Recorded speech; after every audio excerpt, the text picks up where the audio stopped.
Olá a todos, sejam bem-vindos ao nosso encontro desta noite. É um prazer estar com vocês novamente. E você que está assistindo este vídeo, já depois da nossa live, da nossa transmissão ao vivo, assista conosco, medite na palavra do Senhor e veja que realmente cada um de nós precisa ter a luz do Senhor dentro da gente e ter os nossos olhos da fé abertos para que a gente possa viver o melhor que o Senhor tem para nós. Então fique com a gente e reflita conosco na palavra do Senhor. Bem-vindo todos, os que já estão chegando para a nossa transmissão ao vivo. Que Deus abençoe cada um de vocês e que nós tenhamos mais um espaço de meditação que traga alegria ao coração da gente, faça com que cada um de nós fique com a mente mais leve, mais esperançosa, repleta de coisas boas. Porque quando a gente medita na palavra do Senhor, aquela aflição, aquela tristeza, aqueles pensamentos ruins que às vezes ficam ali insistentemente batendo a nossa porta, são colocados de lado, porque o Senhor traz para a gente aquelas lembranças maravilhosas, lembranças que fazem o coração da gente olhar para cada momento da vida de uma forma diferente. Então, sejam muito bem-vindos e eu convido vocês a orar comigo neste momento para que a gente possa iniciar o momento de leitura bíblica e de reflexão desta noite, tá bom? Então, venham comigo, vamos orar ao Senhor neste momento. Ore comigo. Senhor Deus, nós agradecemos ao Senhor por mais este encontro que o Senhor nos permite ter e rogamos ao Senhor, pedimos ao Senhor que este momento seja marcante, seja um momento de ensino mesmo, o Senhor falando a cada um de nós. Então, Deus, que tudo que nós pensarmos neste texto, que o Senhor mesmo lance luz para que entendamos. E para, entendendo assim, a gente consiga pegar, guardar esse conhecimento e olhar o nosso cotidiano, o nosso dia a dia e perceber como a gente pode colocar em prática tudo que a gente vai aprender nesta noite e que o Senhor mesmo seja aquele a nos guiar durante toda a reflexão. Em nome de Jesus, amém. Amém, queridos? Vou colocar aqui o nosso texto da nossa reflexão de hoje e o nosso tema. E eu convido você a abrir a palavra do Senhor no texto da nossa reflexão. João, capítulo 9, versos de 1 a 12. João 9, versos de 1 a 12. Abra, por favor, a palavra do Senhor nesse texto. E eu vou fazer a leitura e peço que você acompanhe aí.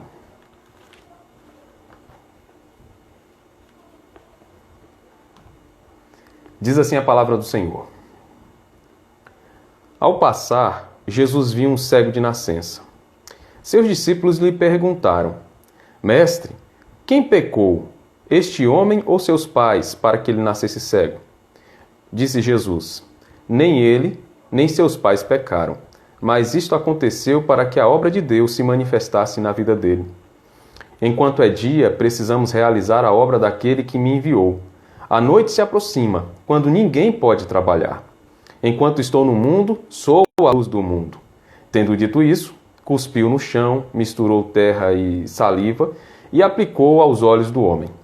Então lhe disse: Vá lavar-se no tanque de Siloé, que significa enviado. O homem foi, lavou-se e voltou vendo. Seus vizinhos e os que anteriormente o tinham visto mendigando perguntaram: Não é este o mesmo homem que costumava ficar sentado mendigando? Alguns afirmavam que era ele. Outros diziam: Não, apenas se parece com ele. Mas ele próprio insistia: Sou eu mesmo. Então, como foram abertos os seus olhos? Interrogaram-no eles. E ele respondeu: O homem chamado Jesus misturou terra com saliva, colocou-a nos meus olhos e me disse que fosse lavar-me em Siloé. Fui, lavei-me e agora vejo. Eles lhe perguntaram: Onde está esse homem? Não sei, disse ele. Amém, queridos.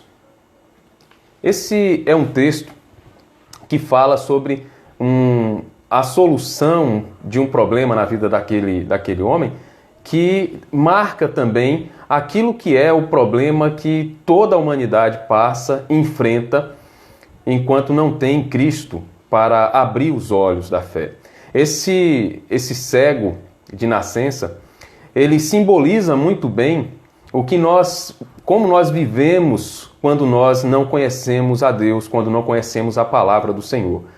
Enquanto nós não sabemos quem é o Senhor, quando não passamos pela transformação e recebemos a vida do Senhor, a nova vida, a gente continua com os olhos fechados, continuamos em trevas, continuamos cerrados sob as trevas. Se você já passou por alguma experiência em que você precisou ficar sem enxergar, você já percebeu que é algo que gera aflição na gente. Eu acredito que todo mundo já passou por uma situação em que de uma hora para outra você estava em casa e assistindo uma TV ou então caminhando num corredor da casa à noite e de uma hora para outra a luz foi embora, não é? Naquele momento em que a luz vai embora, a gente fica sem norte. Os olhos, as pupilas estavam dilatadas, estavam um pouquinho mais fechadas por causa da luz, e quando vem as trevas elas ficam mais dilatadas, tentando captar alguma coisa de luz, mas aquele breu todo, e a gente já procura logo uma maneira de clarear o local, né? Vai atrás de uma vela, procura um celular para ligar uma lanterna, vai atrás de uma lanterna. E tem gente que tem realmente um pavor terrível do escuro.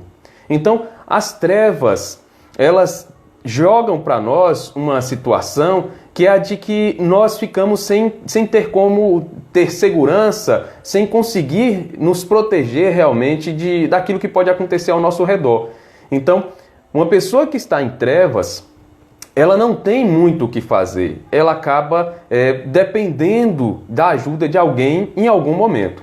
É claro que hoje a gente vive uma realidade em que as pessoas que não enxergam, elas já têm muitas maneiras já para poder minimizar, diminuir um pouco essa dependência, mas continuam ainda tendo certa dependência, porque a visão é importante demais. Então, quando a gente olha para esse texto e a gente vê esse personagem cego, a gente identifica ali alguém que padecia, era privado de algo que é essencial também para a nossa vida. Ontem a gente refletia aqui sobre a multiplicação dos pães e dos peixes, falando sobre a multiplicação do alimento físico, algo que é de suma importância para a vida da gente, mas a gente viu também que há a necessidade do alimento espiritual, e a gente analisou isso ontem. Mas aqui, quando a gente olha para a visão, ela tem um peso tão importante quanto o alimento. Então, a pessoa que vive sem conseguir enxergar o que acontece ao seu redor, acaba passando por diversas privações que o enxergar garante que ele consiga superar. Então, quando eu enxergo, eu supero qualquer que seja o problema e eu consigo ter autonomia. Quando a gente olha para o texto, a gente percebe que o texto fala que aquele homem era cego de nascença. Essa é uma informação que não pode passar despercebida para a gente. Porque a gente já sabe, já avaliou que a visão é algo essencial para a vida da gente, que o texto faz um paralelo entre a visão, a pessoa que não enxerga, né? E nesse caso esse cego, e as pessoas que não têm Cristo, como as pessoas que estão nas trevas, que não conseguem ver a luz do Senhor. Então, aqui está um símbolo, né, de como nós vivemos enquanto não temos Cristo no coração. E quando ele fala sobre a cegueira ser uma cegueira de nascença, ele está falando de um problema que humanamente não tinha como resolver. Em nenhum registro do Antigo Testamento, um cego de nascença tinha conseguido enxergar por algum tipo de milagre. Porque o cego de nascença era visto como alguém que tinha sido privado da visão por Deus.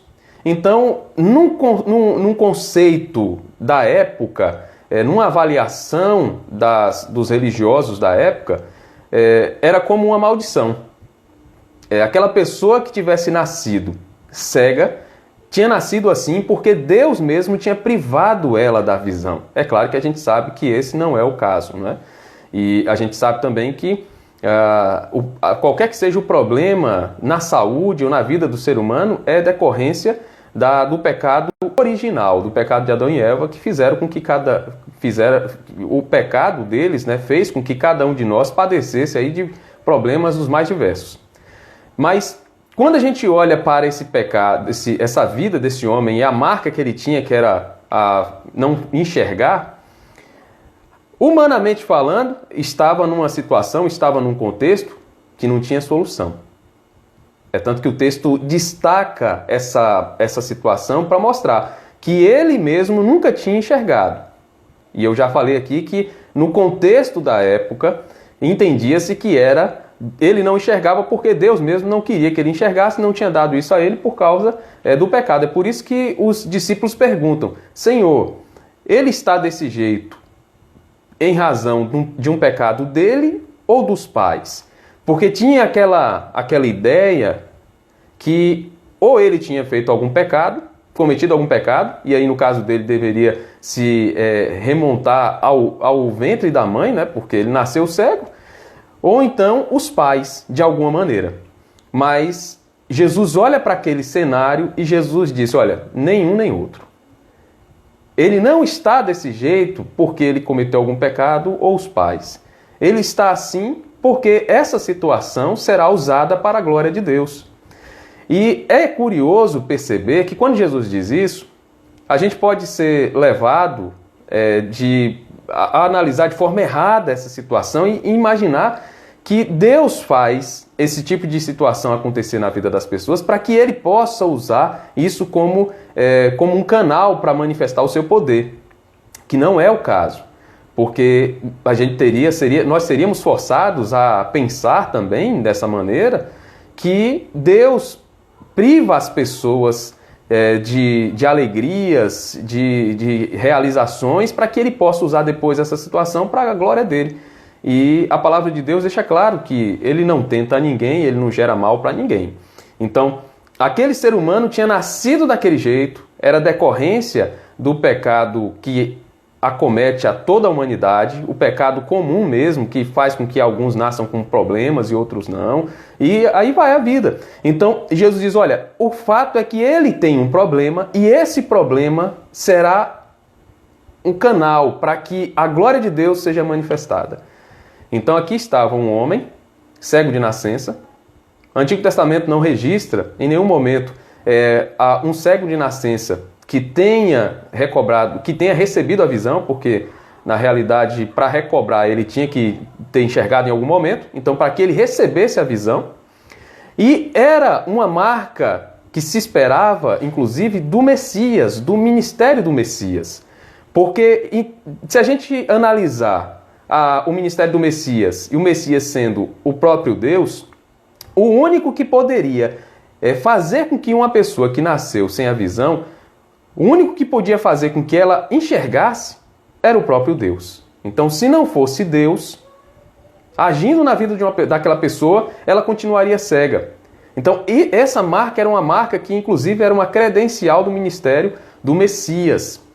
Então, quando a gente olha para esse texto, a gente precisa ter essas informações próximas a nós para que a gente consiga compreender a lição, o ensino que a gente vai conseguir apreender a partir dele. E quando a gente olha para o que Jesus fez com aquele homem, a gente vai perceber que Jesus age de uma maneira não convencional, e Jesus usa, inclusive, um poço, não é? Um local, um tanque, que tinha o nome de Siloé, significava enviado. E isso também tem uma aplicação importante, interessante nesse texto. Então, queridos, feitas essas observações, eu quero que você guarde na sua mente aquele tema da nossa reflexão desta noite, que é: a visão é concedida. sendo que essa visão que é concedida não é apenas uma visão humana, física, mas uma visão também espiritual, porque os olhos da fé daquele homem foram abertos. E assim o Senhor faz também conosco no nosso dia a dia, quando recebemos o Senhor como Senhor e Salvador. E a gente vai aqui aprender algumas questões e vamos analisar os detalhes desse milagre e aprender o que ele nos comunica, o que esse milagre comunica para a gente. Então vamos analisar aqui os detalhes dele e guardar no coração essas informações muito importantes que esse milagre traz para a gente. E a primeira questão que eu quero pensar aqui com vocês, o primeiro detalhe, está nos versículos de 1 a 4. E eu vou ler aqui novamente os versículos de 1 a 4 e peço que você acompanhe aí na sua Bíblia. Ao passar, Jesus viu um cego de nascença. Seus discípulos lhe perguntaram: Mestre, quem pecou? Este homem ou seus pais, para que ele nascesse cego? Disse Jesus: Nem ele, nem seus pais pecaram, mas isto aconteceu para que a obra de Deus se manifeste na vida dele. Versículo 4. Enquanto é dia, precisamos realizar a obra daquele que me enviou. A noite se aproxima, quando ninguém pode trabalhar. O primeiro detalhe que eu quero que você pense comigo é o detalhe de que uma experiência ruim é uma oportunidade para o milagre de Deus. Uma experiência ruim é oportunidade para o milagre de Deus. Esses versos de 1 a 4 retratam um homem que estava mendigando, estava ali numa situação de necessidade, não tinha como trabalhar porque aquilo que era o essencial na vida dele, ele não conseguia enxergar e ele vivia ali precisando da ajuda das pessoas. E aí quando ele vive essa situação, nunca tinha enxergado, nunca tinha visto as pessoas, nunca tinha visto a vida, ele tinha uma situação extremamente ruim instalada na vida dele. Mas aquela situação ruim foi o canal do milagre de Deus na vida dele. Se a gente for pensar que o milagre é quando Deus age para transformar uma situação que humanamente a gente não tem como resolver, a gente vai entender que toda situação que foge ao nosso controle, uma situação ruim que aparentemente para a gente só tem coisas ruins, negativas para serem avaliadas, que essas situações são um campo fértil para o milagre de Deus. Porque quando a gente está enfrentando algo que mina nossas forças, que nos faz perceber que as tentativas nossas foram frustradas, que não há como sair daquela situação, não há como superá-la, esse é um cenário típico do milagre. Porque o milagre vem como algo extraordinário, algo que vai mudar uma situação de forma extraordinária. Então, quando a gente olha para o relato desse homem, da vida desse homem, a gente fica pensando, meu Deus do céu, um homem numa situação como essa, que já era visto pela sociedade dele como alguém que não tinha jeito, como alguém que morreria assim, porque era o comum. Em nenhum momento da história, antes disso, um cego de nascença tinha recebido a visão depois que nasceu cego. Era algo que, de fato, para a cultura da época, era como se fosse um castigo de Deus, uma maldição de Deus. E aí Deus pega aquele momento, aquela situação e transforma ela, fazendo com que aquilo que era impossível para a sociedade, o que era impossível para qualquer que fosse a pessoa, fosse transformado em algo perfeitamente possível. Não precisou de muita coisa, não precisou de um protocolo muito grande para que aquilo pudesse ser resolvido. Foi feito um milagre, coisa rápida, feito pelo Senhor. Então, aqui nós aprendemos que esses momentos ruins da vida da gente, eles não podem ser vistos apenas como lembranças negativas. Não podem ser vistos apenas como se trouxessem destruição e desordem. Mas a gente, quando olha para um problema, quando olha para algo que foge ao nosso controle, a gente tem que ter no coração a certeza de que ali está a oportunidade para um milagre de Deus. Então, se você tem ficado muito mais triste do que se sentindo encorajado diante dos problemas, diante das situações desgastantes, ruins, daquelas situações que parecem que só pioram, pense pelo lado positivo. Há aquela ideia, não é, de que na vida a gente sempre tem que olhar as situações com uma perspectiva positiva. Se você pegar e olhar, por exemplo, esse copo aqui tem água nele, e se você for olhar para ele, e você pudesse me responder agora com áudio, alguma coisa assim, e eu perguntasse para todo mundo que está aqui me assistindo, está vendo esse vídeo, perguntasse, olha, quanto de água tem nesse copo? O copo como é que ele está? Ele está cheio, está vazio? Muita gente ia olhar para esse copo e ia dizer assim, não, esse copo está quase vazio, quase vazio. Outros diriam, esse copo está quase cheio. Olha só a perspectiva. Alguns diriam, esse copo está quase vazio. Outros diriam, esse copo está quase cheio.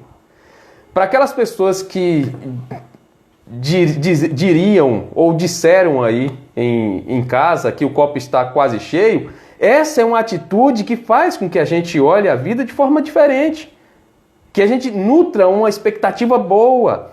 Agora, quando a gente olha para o mesmo copo e a gente diz, não, esse copo está quase vazio, a gente olha para a situação com atitude ruim, negativa, e a gente não consegue ver nelas uma ocasião para o milagre. Então, aqui eu chamo você para pensar sobre isso, porque o poder está nas mãos de Deus para fazer com que qualquer que seja o cenário seja transformado. Olha só esse cenário aqui. Algo inusitado, não tinha acontecido antes, e Jesus faz com que aquele milagre seja possível, porque Ele é dono de tudo, Ele controla todas as coisas. Então, esse é o primeiro detalhe que eu quero que a gente pense aqui nesta noite. O segundo detalhe está no verso 5. Eu peço que você volte os olhos para o texto. Verso 5. Diz assim: enquanto estou no mundo, sou a luz do mundo. Enquanto estou no mundo, sou a luz do mundo. O segundo detalhe aqui está ligado ao primeiro e mostra que o mundo está em trevas, está cerrado sobre trevas, e que o Senhor é o único que pode dissipar essas trevas. Nós vivemos num mundo tomado por trevas, e o único que pode dissipar essas trevas é Jesus. Nos versículos anteriores, ele disse que era preciso trabalhar enquanto fosse dia, porque a noite se aproximava, e a noite traz as trevas. Os comentaristas bíblicos, discutindo esse trecho, dizem que as trevas a que se refere Jesus era aquele momento em que ele morreria. Então o ministério dele, terreno, chegaria ao fim. E enquanto esse ministério não chegasse ao fim, esse ministério terreno, ele estava trabalhando, ele tinha que continuar trabalhando. É claro que depois de ressurreto ele continua trabalhando. Mas em relação ao seu ministério terreno, a noite aqui é aquela ideia de que a morte se aproximava. E enquanto ele estava junto com aquelas pessoas, humanamente falando, vivendo o seu ministério terreno, ele precisava continuar fazendo o que Deus Pai mandou ele fazer. Ele diz, olha, aquele que me enviou me deu ordens e eu preciso continuar trabalhando. E ele, no versículo 5 ele diz, olha, eu sou a luz deste mundo. Então, o único que pode mudar esse cenário desanimador, esse cenário de tristeza, é Deus, é Jesus Cristo. Durante a história, a noite sempre foi ligada às piores histórias, não é? Aos piores momentos. Enquanto o ser humano vivia no meio da vida selvagem, procurava ali se proteger, a noite era um momento mais difícil porque tinha que conseguir montar a sua defesa contra os predadores, né? Ficavam mais ativos à noite. Durante o período em que as pessoas começaram a se reunir em cidades, em povoados, muitos desses povoados, dessas cidades, colocavam os seus apenados, os criminosos, presos em algumas jaulas ou em alguma coisa que pudesse prendê-los no decorrer, ao longo da estrada, e eram deixados inclusive para morrer, e ficavam ali à noite agonizando, reclamando, e isso serviu como roteiro para diversas histórias estranhas sobre a noite, não é? A noite sempre trouxe consigo muita incerteza. E quando Jesus fala sobre as trevas, associa as trevas a isso também, à noite. Então, quando nós estamos à noite, vivendo à noite, e a gente não tem luz para que a gente consiga se guiar, a gente anda menos, a gente se desloca menos, a gente tem mais receio do que pode encontrar à frente. Mas quando a luz vem, a gente consegue tomar decisões muito melhores e a gente consegue caminhar muito mais. Então, quando ele diz eu sou a luz do mundo, ele está trazendo aquela informação que é a que vai fazer com que a vida da gente, de fato, tenha sentido. Sem Jesus, vivendo a minha vida sem Cristo, eu não tenho esse direcionamento. Eu não consigo saber exatamente para onde eu devo ir e nem como eu devo viver. Imagine aí para aqueles barcos ou navios antigos, né, que o farol, quando não tinham nenhum instrumento tecnológico para guiá-los na navegação, quando se aproximavam da costa, precisavam ver o farol, a luz do farol, para que pudessem se guiar por ela e pudessem perceber que estavam se aproximando da costa, para que tomassem os cuidados, para que não batessem em algum recife ou ficassem encalhados. Então, a luz sempre foi esse norte, essa maneira de nos guiar, de mostrar a direção. Então, quando Jesus diz assim, eu sou a luz do mundo, ele pega aquele homem como exemplo e diz, esse homem cego vai passar por um milagre, eu vou fazer um milagre na vida dele, e ele vai passar a enxergar, ele vai enxergar a luz, e não apenas a luz que vocês todos estão enxergando, mas também a luz da salvação, que sou eu. Então, um segundo detalhe que esse texto traz para a gente é de que o único a nos dar a verdadeira luz, aquilo que nos ilumina, que nos faz compreender qual a razão da nossa vida e o caminho que a gente deve tomar e andar, é Jesus. Sem Jesus, eu continuo cego espiritualmente. E daí, as minhas decisões vão ser tomadas sem saber exatamente o que eu estou fazendo. Então, Jesus é a luz que nos faz viver melhor, que nos faz decidir melhor como andar e como viver. Um terceiro detalhe que esse texto traz para a gente está no verso 6, e diz assim, verso 6, tendo dito isso, cuspiu no chão, misturou terra com saliva e aplicou aos olhos do homem. Pegou ali a terra, cuspiu nela, fez ali um barrozinho, uma laminha, passou nos olhos daquele homem. E aqui vem um detalhe bastante intrigante, né? Os métodos de Deus podem trazer para nós algum desconforto. Os métodos que Deus usa podem trazer para nós algum desconforto. Imagine só que aquele cego estava ali já há bastante tempo, né? Vivendo a vida dele. Era uma vida de pedinte, de uma pessoa que precisava da ajuda dos outros para sobreviver. Mas ele era alguém que também tinha as suas reservas, né, em relação a algumas coisas na vida. E com certeza ele não achou comum alguém pegar, cuspir, né? Porque quando Jesus fez isso, com certeza as pessoas que estavam ao redor comentaram, né? Sempre tem os comentários. Olha, ele tá cuspindo, ele vai fazer o quê e tal. E Jesus pega ali, faz uma lama com aquele cuspe, aquela areia, e passa nos olhos dele. Ele poderia muito bem dizer assim, o que o Senhor está fazendo comigo? Isso não vai dar certo, não faça isso comigo. Mas só que aquele homem não protestou, não relutou, ele aceitou. Os métodos de Deus nem sempre são os métodos que a gente espera. Deus, para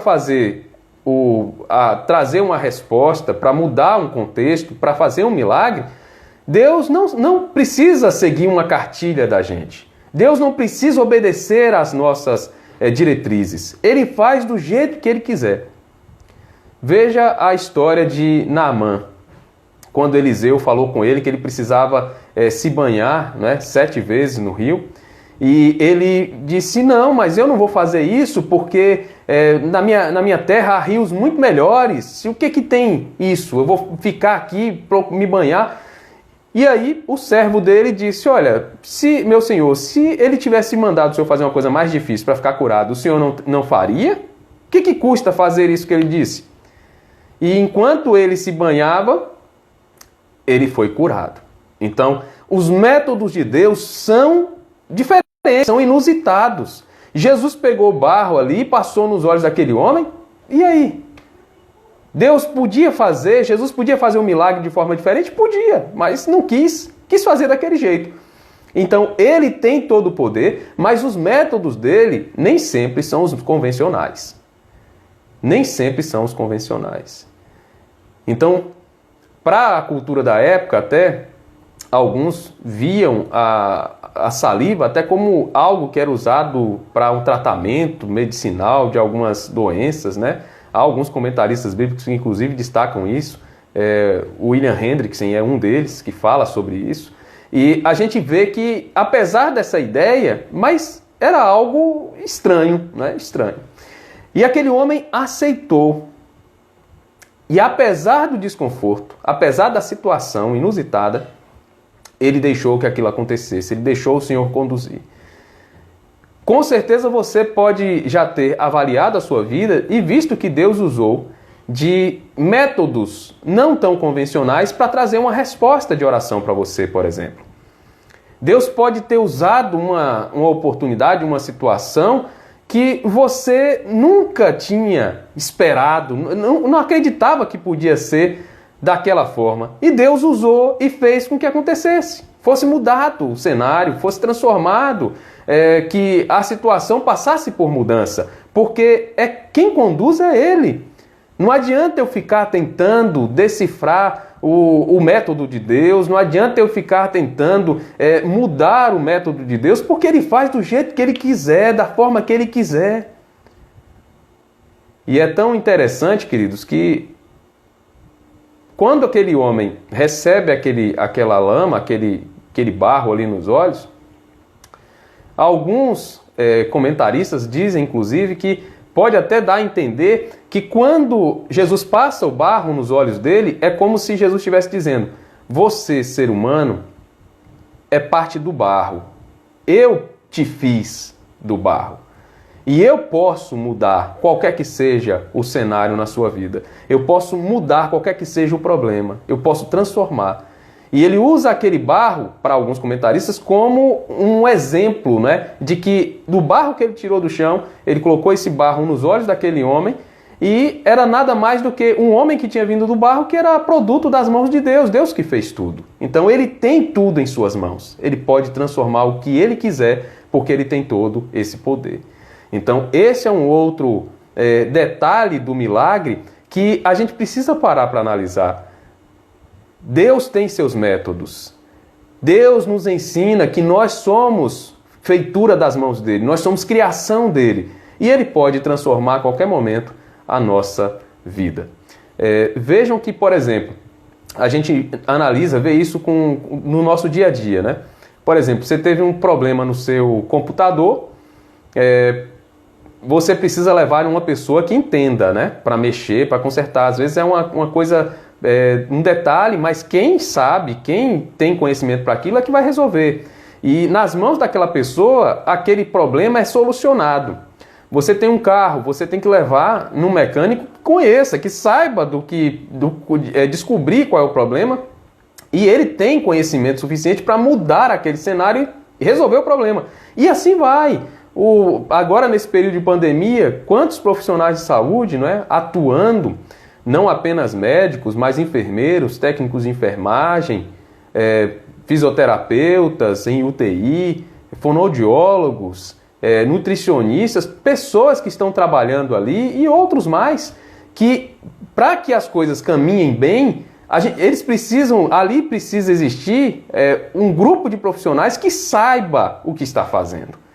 E Deus sabe o que Ele está fazendo. Então, tenha no coração a paciência e a tranquilidade de saber que Deus tem métodos diferentes e que Ele faz da forma que Ele quiser. Mas, tendo a certeza de que Ele está agindo, isso basta para que o nosso coração se alegre. Um quarto detalhe que eu quero pensar aqui com vocês está no verso 7. Verso 7. Diz assim: Então lhe disse, vá lavar-se no tanque de Siloé, que significa enviado. O homem foi, lavou-se e voltou vendo. Esse quarto detalhe mostra que o milagre requer obediência. O milagre de Deus, ele requer obediência. Aquele homem teve sobre os seus olhos colocada a lama, e aí Jesus disse, agora você vá ao tanque de Siloé e se lave os seus olhos. E aquele homem ouviu a ordem de Jesus, a palavra de Jesus, e ele não retrucou, não reclamou, ele caminhou para o tanque e fez conforme Jesus tinha dito. E ele, enquanto estava lavando os olhos, ele percebeu que ele tinha recebido a visão. Imagine a alegria no coração daquela pessoa que não tinha enxergado nunca. A vida dele era uma escuridão total. E depois de ter esse encontro com Jesus, ele enxergou, os olhos foram abertos. Que presente maravilhoso, queridos. E ele conseguiu enxergar a água, enxergar o tanque, conseguiu enxergar as pessoas. O que antes ele apenas percebia pelos outros sentidos, ele agora consegue ver, consegue entender, consegue fazer essa associação de forma bastante rápida, clara. Que presente maravilhoso. Então, o milagre aconteceu na vida dele, mas foi resultado também da obediência. Digamos que aquele homem dissesse, não, Jesus, eu não vou lavar. Eu acho que isso não vai dar em nada. Não ia ser curado, tenha certeza disso. Mas quando ele ouviu a ordem, ele caminhou, foi para o tanque e cumpriu o que Jesus tinha dito. Obedeceu a ordem de Jesus. E é interessante perceber que aquele tanque é o tanque de Siloé, que traduzido significa enviado. Foi um tanque feito, para que ele pudesse servir para abastecer a cidade em momentos de cerco. Então, se houvesse um cerco por parte de algum exército inimigo, a cidade teria garantido o fornecimento de água. Então, era uma água que era trazida pelo aqueduto, feito justamente para trazer água de fora para dentro da cidade, para garantir que a cidade fosse abastecida, apesar de cercada por algum exército inimigo em algum cerco. E o termo, Siloé, traduzido ao pé da letra, significa enviado ou conduzido. E a gente pode entender que isso se refere basicamente a como a água era levada para ali. A origem dela era de fora e ela era conduzida para dentro da cidade. Mas só que a gente não pode perder de vista também que esse milagre pega esse conceito e trabalha esse conceito de uma maneira mais ampla, inclusive trazendo ele para o contexto do Messias. Porque Jesus diz, nos versículos anteriores, que Deus, o Pai dele, tinha enviado ele para que ele ali trabalhasse e que ele devia trabalhar, ele e os seus discípulos, enquanto ainda era dia, porque a noite se aproximava. Então, ele já tinha dito que ele era enviado pelo Pai para trabalhar aqui na terra. E o próprio tanque escolhido ali, Jesus manda que ele se lavasse no tanque, era o que estava ali mais próximo, Mas é um tanque também que transmite a mesma ideia de enviado. Então, a água que estava no tanque, você associa ela naturalmente a Cristo como a água da vida. Então aquele homem, quando ele vai ao tanque, ele pega aquela água, lava os olhos, volta a ver. E isso tudo tem a ver também com a obra de Cristo na vida da gente. Então esse milagre, ele traz para a gente uma reflexão sobre tudo aquilo que Cristo faz em nós, que nos transforma de pessoas que antes viviam sem conseguir enxergar espiritualmente a nossa realidade, a vida, que a partir desse encontro com Cristo, nós passamos a enxergar a nossa realidade e que só por causa disso, a gente, por causa do encontro com Cristo e dele ter aberto os nossos olhos, a gente consegue realmente entender como a gente precisa viver e perceber a miséria que a gente vivia antes. Então, esse detalhe a mais aqui no texto mostra que essa obediência é necessária. Deus exige de nós essa postura. Então, pense aí, às vezes você não tem visto nada mudar na sua vida, um contexto não ser alterado, uma mudança não ocorrer no seu cotidiano, tem pedido a Deus respostas de oração e não acontecem. Pode ser que nesse seu contexto de vida esteja faltando a obediência. A obediência à palavra de Deus, a obediência ao Senhor. Um outro detalhe, queridos, está nos versículos 8 e 9 e mostram o seguinte, versículos 8 e 9. Seus vizinhos e os que anteriormente o tinham visto mendigando perguntaram: não é este o mesmo homem que costumava ficar sentado mendigando? Alguns afirmavam que era ele. Outros diziam: não, apenas se parece com ele. Mas ele próprio insistia: sou eu mesmo. Um penúltimo detalhe nesse texto é o detalhe de que o milagre traz mudanças em nossa vida. O milagre de Deus, esse milagre que foi feito aqui no texto, um milagre que traz essa visão, tira aquela cegueira espiritual, um milagre que faz com que a gente consiga receber a vida eterna, que é esse milagre da salvação.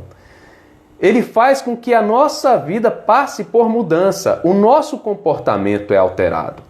Veja que aquele homem vivia mendigando, com certeza vivia com roupas que eram roupas bastante acabadas, sujas, apesar da família estar ali dando apoio a ele, mas era alguém que não tinha como ter um cuidado maior consigo mesmo.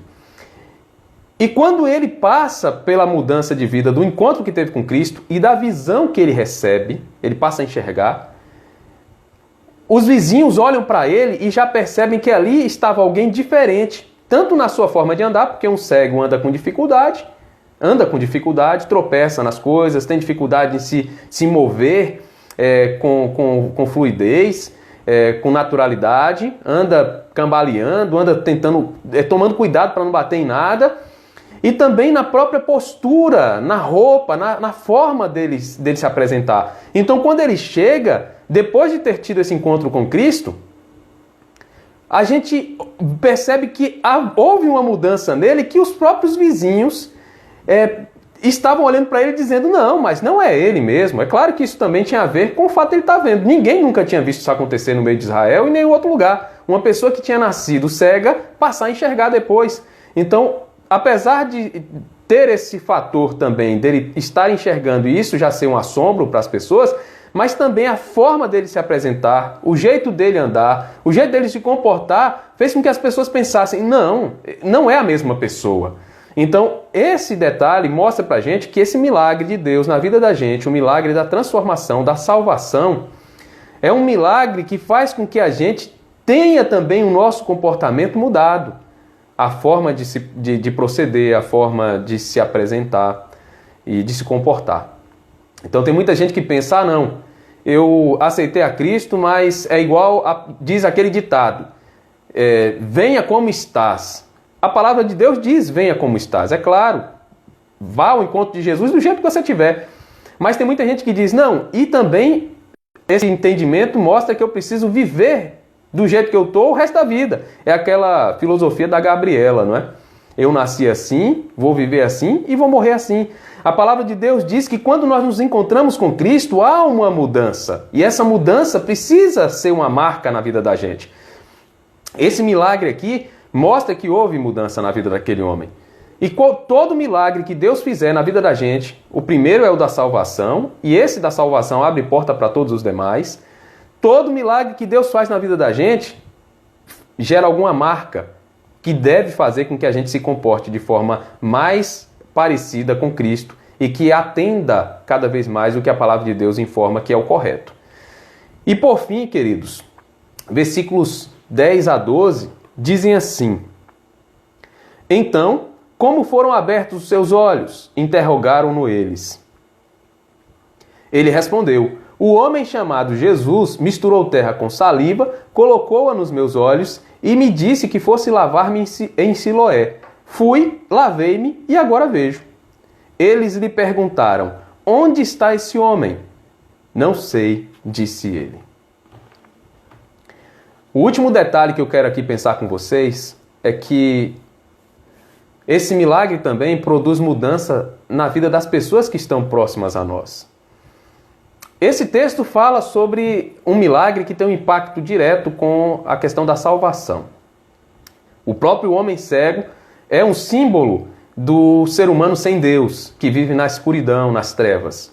E quando a gente olha para esse último ponto, as pessoas que viram aquele homem, os vizinhos que conheciam ele desde criança, desde que nasceu, com certeza, olharam para a vida dele e foram impactadas pela mudança de vida dele, pela mudança de comportamento. E aquela vida dele, aquele testemunho de vida dele, fez com que essas pessoas também fossem impactadas. E elas quiseram saber o que aconteceu na vida dele. Então, perceber que alguém passou por uma mudança tão grande não deve passar em brancas nuvens, deve chamar a atenção. E a palavra de Deus, quando fala da nossa vida com Cristo, do nosso caminhar com Cristo, traz também esse aspecto. Que quando eu caminho com Cristo, eu aprendo a palavra de Deus, eu vivo a fé cristã, isso deve fazer com que esse exemplo, esse testemunho, gere algum impacto nas pessoas que estão próximas a mim. E isso aconteceu no texto. As pessoas foram impactadas por aquele exemplo, por aquela vida dele, não é? E é interessante que aquele impacto fez com que elas perguntassem quem foi que causou aquela mudança na vida dele. E ele pôde dizer, foi Jesus. E elas quiseram saber onde ele estava. Então, aqui há essa dinâmica que é própria de um milagre de salvação, que deve gerar também essa reflexão na vida de quem está perto, porque o exemplo de vida fala muito mais do que as palavras. Então, se as pessoas que estão ao meu redor virem que a minha vida e o meu comportamento corroboram com a minha mensagem, com o meu discurso, isso vai ter uma força maravilhosa. Se a minha vida for um testemunho vivo, for um testemunho da mudança que Deus fez em minha vida, as pessoas que estão próximas a mim irão se interessar, terão mais curiosidade para saber sobre o Senhor. E aqui está uma prova disso.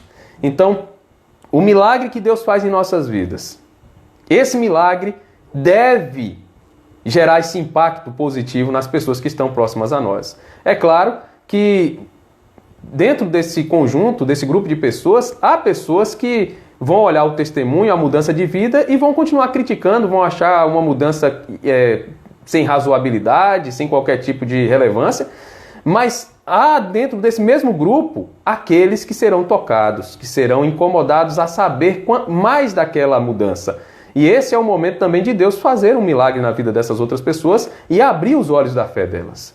Então, queridos, em resumo, Jesus mostra aqui um milagre que é aquele que é o essencial para a vida de qualquer ser humano. É aquele milagre que faz com que nós, como seres humanos, que vivíamos nas trevas, que vivíamos na escuridão, que conseguíssemos enxergar a realidade da vida, porque só Cristo pode nos conceder a visão verdadeira, pode nos dar essa visão, essa habilidade para conseguir analisar e entender a vida através da luz que Ele traz para nós. E esse milagre, o milagre da salvação, é o primeiro que abre portas, é o milagre que abre portas para todos os demais. Então, se eu não passei pelo milagre da conversão, eu não tenho condição alguma de receber sobre a minha vida qualquer outro tipo de milagre. Esse milagre da transformação, da salvação, é aquele que está associado diretamente ao temor a Deus, que é o princípio da sabedoria. A gente já estudou no nosso ciclo de reflexões sobre a sabedoria de Deus, que o temor a Deus é o princípio da sabedoria porque ele é o começo, é como se fosse a porta. O temor a Deus é aquele que abre a porta para que nós tenhamos acesso a essa jornada, a essa caminhada no temor ao Senhor. Então, esse milagre da salvação abre essa porta. Então, se você já foi alcançado por esse milagre, louvado seja Deus.